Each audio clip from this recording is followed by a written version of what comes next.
Welcome back to another segment with me, Dr. Sharon Grossman. I'm a psychologist, coach, and a speaker, and I specialize in helping people who work in really high stress environments, such as lawyers and physicians, really manage their stress so that they can avoid burnout.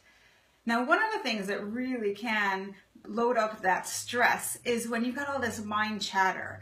Are you somebody who maybe tends to catastrophize? You think about all the things that could possibly go wrong. And when you think about it in that way, you notice that you start to feel really anxious or really stressed out.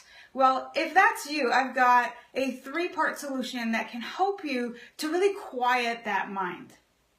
So the first thing that I would really recommend, and this is not a simple thing and this is not a quick fix, but something that you might want to think about if you're not already doing this, is to start a meditation practice.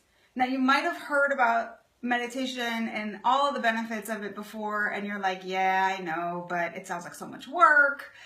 Here's the thing.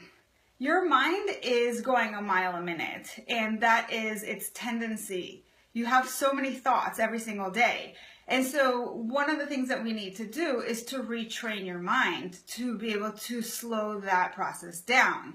Now, you can tell yourself all day long, hey, slow down, but that's not going to work. So what you really need to do is you take your mind to the mind gym by doing meditation. And all that means is that you sit and you slow everything down. You quiet the mind. So when you start to notice those thoughts coming up, you just send them out. Mindfully say, okay, I'm noticing that I'm having a thought and I'm going to send it out.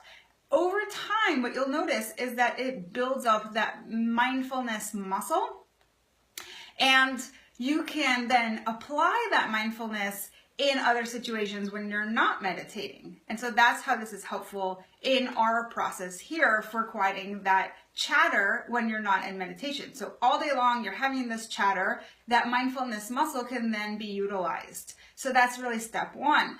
The next thing you can do is once you've been able to slow that down, you can then ask yourself the question, hey, let's say this were to happen, how do I really think I can cope with this? Is this something that I believe I can do something about, or I actually feel really powerless or really helpless in the situation? So that piece of information about how you see yourself in terms of your coping is going to really be a determining factor about whether or not you get stressed out by whatever it is happening in your environment. So that is a piece for you to consider. And to think about that, you might want to bring up past instances where maybe something similar happened. Were you able to cope with it then? If yes, how can you apply that to the current situation? If not, then ask yourself, well, what lessons may I have learned from that I can apply now? So over time, the idea is that you start to build that belief in yourself that you can cope with whatever is happening. The third thing that I would recommend is you could actually do this as an A or B plan. So for some people, what they really need to do to prepare is to really think about, if this were to happen, this is what I would do. So really, preparation is key for those people because that helps them to stay calm and say, you know what? I know what I would do if this were to happen. It's not that unknown that brings up all the fear and the anxiety and the stress. It's the idea that, hey, I got this covered. But there's another way that I want to share with you as a bonus, and that is really tuning into your intuition. So on a gut level, do you think that you can deal with whatever the situation is? Now, again, coming back to that idea of meditation, sometimes we have these questions, like we're not sure what's going to happen, or we don't know how something's going to happen.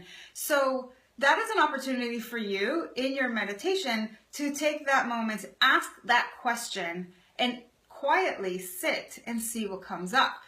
Your intuition then goes into that active mode where it's like, oh, I'm being asked something, and now you can tune into it and see what the answer is and be able to differentiate between what's coming from up here, all this like mind chatter and all this fear and all this anxiety and stress, and what's coming from your gut that is actually, yeah, that feels right.